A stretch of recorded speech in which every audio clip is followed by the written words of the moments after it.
Assalamualaikum warahmatullahi wabarakatuh. Waalaikumsalam warahmatullahi wabarakatuh.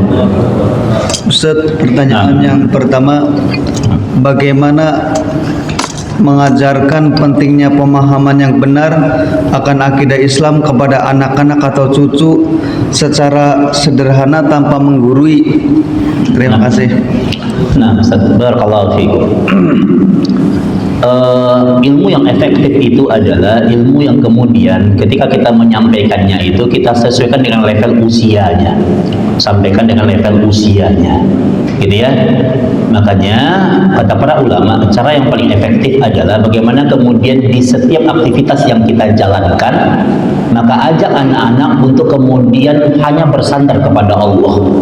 Jadi kalau kemudian seorang bapak dia bawain mainan, dia bawakan hadiah untuk anaknya, maka dia katakan, "Nak, ini hadiah, Nak." Kemudian seorang bapak yang bertauhid dia akan mengatakan, "Nak, yuk kita baca alhamdulillah, kita bersyukur kepada Allah." Ketika anaknya mengucapkan terima kasih kepada dia, ya, maka dia katakan, "Nak, ya, kalau bisa jangan, enggak cukup dengan ucapan terima kasih. Maka engkau bacalah apa? Jazakallahu khairah." Nah, itu hal yang sederhana, jazakallah. Nah, kalau bisa ketika anak mengucapkan jazakallahu khairah itu sampaikan artinya. Ya, apa itu jazakallahu khairah artinya? Hanya Allah, ya, yang bisa membalas kebaikanmu. Kenapa hanya Allah yang bisa yang ngasih manusia? Zahirnya kan yang ngasih manusia, zahirnya. Bapaknya yang ngasih oleh-oleh, yang ngasih mainan gitu ya. Tapi dia berterima kasih kepada Allah. Maka ingat, cara yang paling efektif adalah di usia anak itu kan dia senang pada hal-hal yang sifatnya konkret ya. Nah, enggak mesti juga kemudian kita menggambar wujud Allah umpamanya ini haram. Enggak boleh kemudian kita tajassum ya, kemudian menjasadkan Allah, enggak boleh ya. Tauhid itu adalah fitrah. Ya, sampaikan Allah itu ada. Tidak usah kemudian kita mengibaratkan dengan sebuah benda atau zat yang besar, enggak usah ya. Kita hanya bisa mengatakan, "Nak, lihat alam semesta ini, lihat matahari yang begitu besar, maka yakinlah Rabbmu itu jauh lebih besar." Ya, maka tidak usah kemudian kita sosok animasi atau haram hukumnya ya, menjasadkan Allah segala macam. Maka ingat, kalau kita mengajarkan dengan benar, nah Allah itu ada, Allah Maha Kuasa, nanti dia seiring dengan tumbuhnya usia dia akan dibimbing oleh Allah. Karena iman itu fitrah yang telah Allah berikan sejak kita 4 bulan dalam rahim ibu kita. Nanti Allah akan bimbing. Allah punya cara. Nah, tugas kita bagaimana kemudian segala bentuk apa yang kita lakukan itu kita sandarkan ya. Ketika kemudian dia dapat kenikmatan, yuk nak bersyukur kepada Allah. Ini Allah yang ngasih. Ketika kemudian umpamanya saya ingat dengan dialog seorang ayah beberapa bulan yang lalu, umpamanya ketika kemudian anaknya mendapatkan nilai ujian, nilai ulangan yang rendah. Nilai ulangan yang rendah, apa kata ayah ini? Dia bilang, "Nak, tahu nggak kenapa nilai ulanganmu rendah? Boleh jadi mungkin ada yang merusak dari ibadah sholatmu." Karena kan Allah mengatakan dalam lisan nabinya, la yazalu qaumun yata'akhkharun hatta yu'akhirahumullah. Suatu kaum itu Allah akan rusak urusan dunianya kalau mereka sering terlambat sholatnya. Tahu nggak, Nak? Kalau seandainya kita nggak benar sholatnya, rusak sholatnya, boleh jadi itu akan berdampak buruknya urusan dunia kita. Jadi ketika anak ulangannya mungkin nggak bagus, saya bilang sama anak-anak, ini boleh jadi karena kamu kurang berdoa kepada Allah. Karena Allah yang Maha berkehendak. Jangan sampai kemudian yang kita kritik hanya dia malas belajar. Ya, boleh kita sampaikan perkara itu, tapi sandarkan apapun. Ketika dia mendapatkan ujian dan mendapat musibah, nah ini cara Allah mengingatkan kamu. Mungkin kamu nyakitin hati teman kamu, mungkin kamu ngebully teman kamu di sekolah, maka Allah punya cara untuk membalasnya. Sandarkan perkara itu pada hal-hal yang sederhana, yang kecil, maka insya Allah ke depan anak-anak kita punya hati yang senantiasa bersandar kepada Allah. Na'am, barakallahu fikum. Ya, pertanyaan selanjutnya, Ustaz.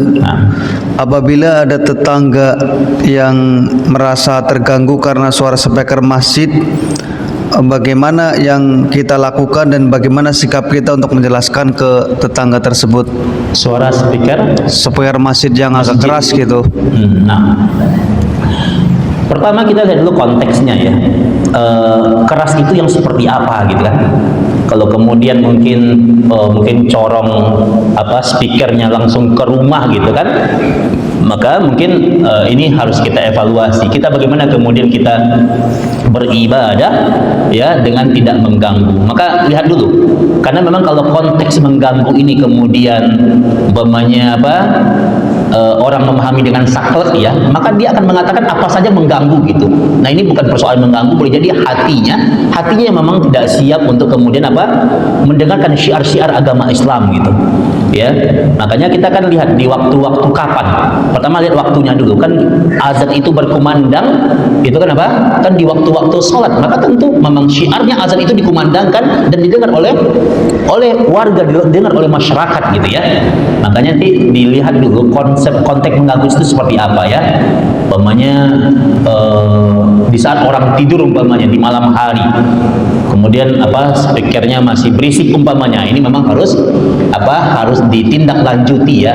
Maka kalau kemudian suara itu keluar di waktu-waktu azan dan kita udah kita taruh di tempat yang tinggi umpamanya, dan udah pada hal yang kondisinya udah pada satu hal yang memang pada tempatnya, maka tentu ini tidak mengganggu gitu ya. Nah gitu ya, jadi saya rasa kita harus melihat konteksnya. Kalau memang itu bukan pada waktu-waktu yang telah ditetapkan, maka ini penting kemudian diatur kembali ya. Karena kita yakin bahwa konsep agama yang mulia ini maka dia membawa ketentraman dan insya Allah dia tidak akan pernah mengganggu. Kalau memang pada waktunya maka itu tentu tidak mengganggu ya. Kalau memang ternyata itu mungkin terlalu pendek, maka harus ditinggikan gitu. Nah maka insya Allah kalau saya lihat di masjid kita ini masya Allah ya udah tinggi, udah udah pas ya gitu ya. Nah tapi kalau memang bukan pada waktunya, malam hari, tengah malam masih berisik, maka tentu ini cukup kita pakai speaker dalam umpamanya. Nah ini kaidah yang harus kita pahami. Nah barakallahu fikum. Pertanyaan selanjutnya Ustaz, apakah fadilah atau manfaat tidak boleh potong kuku dan rambut tanggal 1 Dzulhijjah sampai dia berkorban? Apakah ada relevansi dengan kesehatan atau gimana Ustaz? Barakallahu fikum.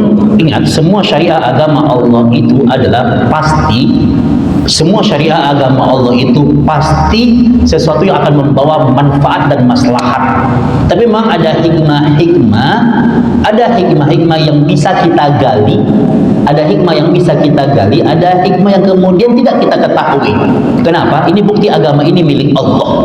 Mungkin kalau agama ini milik manusia, semuanya bisa kita tahu manfaatnya.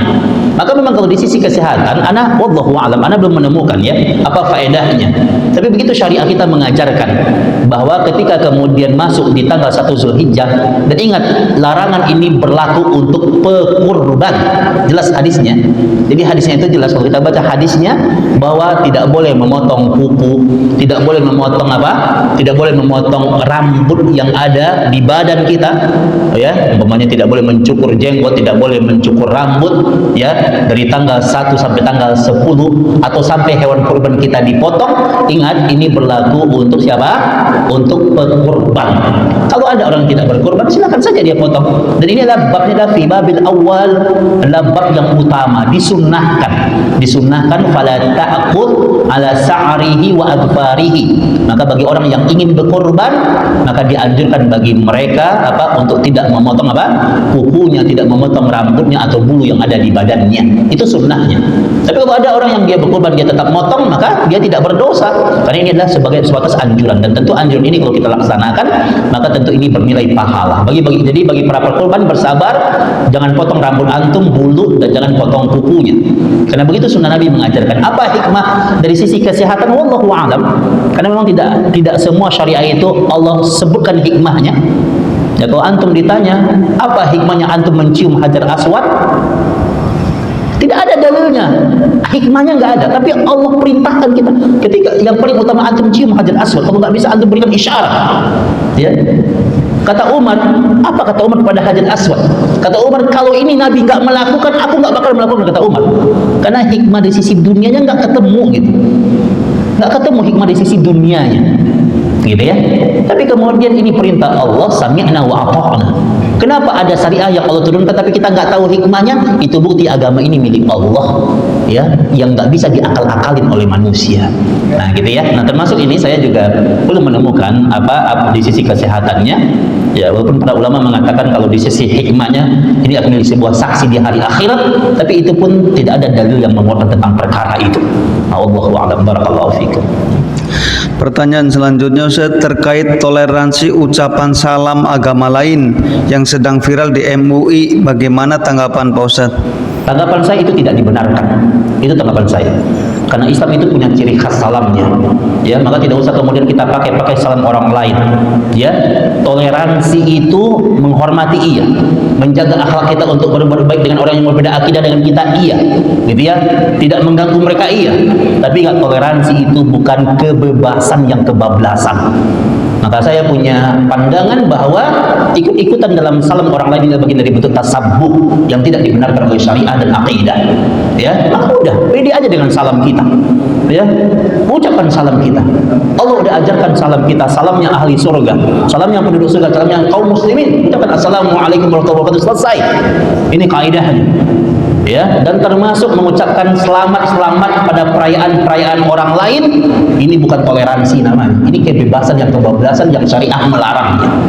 Ya, jadi betul kita punya punya tetangga, punya mungkin teman orang berbeda agama, hormati mereka. Antum punya makanan boleh bagi sama mereka. Perbaiki akhlak dengan mereka, jangan ganggu mereka. Itu cara kita toleransi. Itu dilakukan harian. Antum sehari-hari berbuat baik sama mereka boleh. Toleransi itu bukan kalimat-kalimat yang mencederai akidah yang diucapkan setiap setahun sekali dalam perayaan-perayaan mereka. Maka saya berpandangan ucapan selamat Natal bagi kaum muslimin adalah haram. Ya, dan banyak dalilnya. Kalau ada 1-2 ulama yang kemudian membolehkannya, maka silakan kita berbeda. Ya, tapi kaidah dalam akidah prinsipnya jelas. Ya, ini bukan bagian dari toleransi. Ya, Ustaz itu kan cuma ngomong doang. Ikhwan, ngomong itu dalam syariah kita punya timbangan hukum. Antum kalau ketemu sama istri, nauzubillah, jangan praktekkan ini. Antum ngomong sama istri antum, istriku aku ceraikan dirimu. Jatuh nggak cerainya? Jatuh, kan ngomong doang itu. Karena agama ini punya timbangan hukum. Nggak bisa orang mengatakan Ustaz cuma ngomong doang, hati saya nggak gitu kok. Ya, ini agama, ya, akidah. Maka antum berbuat baik, antum punya makanan, antum masak di rumah, lebihin tuh masakan antum. Punya tetangga yang beda agama, kasih mereka. Ya, hormati mereka. Ya, mereka ada kesusahan boleh antum bantu. Anaknya pengen jajan, antum kasih jajan boleh. Keseharian itu toleransi yang sesungguhnya. Bukan mencederai akidah kita. Gitu ya. Nah, ini yang harus kita. Maka ada orang kadang ketakutan bila Ustaz, kalau usah nggak ngucapin itu, nanti saya dianggap Islam radikal segala macam lah tuduhan-tuduhan sekarang ada ini. Ya. Pak, saya juga punya tetangga non muslim, orang yang berbeda agama. Kita itu Pak, kalau kesehariannya kita udah baik sama mereka, udah menjaga hubungan, pas setahun sekali itu kita nggak mengucapin selamat Natal, mereka menghargai kita kok. Mereka menghargai kita. Cuma kalau sehari-hari kita udah ngajak musuhan, nah gitu itu belum benar. Makanya sehari-hari yang dijaga, bukan setahun sekali itu. Sehari-hari jaga, punya makanan berbagi, dan mereka juga nggak butuh kok sebenarnya ucapan dari kita. Ada aja, kadang ada aja orang yang kegatelan pengen ngucapin itu aja. Nah, ini kaidah, ini akidah. Ya, maka disilahkan orang berbeda pendapat dalam perkara ini, tapi prinsip akidah itu ambil yang lebih hati-hati. Itu kaidahnya. Ya gitu ya. Ini pemahaman akidah. Nah, barakallahu fiikum. Sudah selesai. Ikhwani fi din, azanillahu wa iyyakum. Demikian kajian kita pada hari ini. Mudah-mudahan Allah Subhanahu wa taala memberikan bimbingan kepada kita, dan Allah Subhanahu wa taala senantiasa memberikan keberkahan pada majlis ini dan keberkahan ilmu yang kita sampaikan. Mari kita jaga akidah kita, biar kita jaga ibadah kita, dan mudah-mudahan perkara ini membawa kita kepada surga Allah Subhanahu wa taala. Nah, nafa'allahu wa iyyakum bil ilmi nafi wal amal salih, wa sallallahu ala Muhammadin wa ala alihi wa sahbihi wa sallam. Maka kita tutup dengan doa kafaratul majlis. Subhanaka Allahumma wa bihamdika asyhadu an la ilaha illa anta astaghfiruka wa atubu ilaik. Wa akhiru da'wana alhamdulillahi rabbil alamin. Assalamualaikum warahmatullahi wabarakatuh.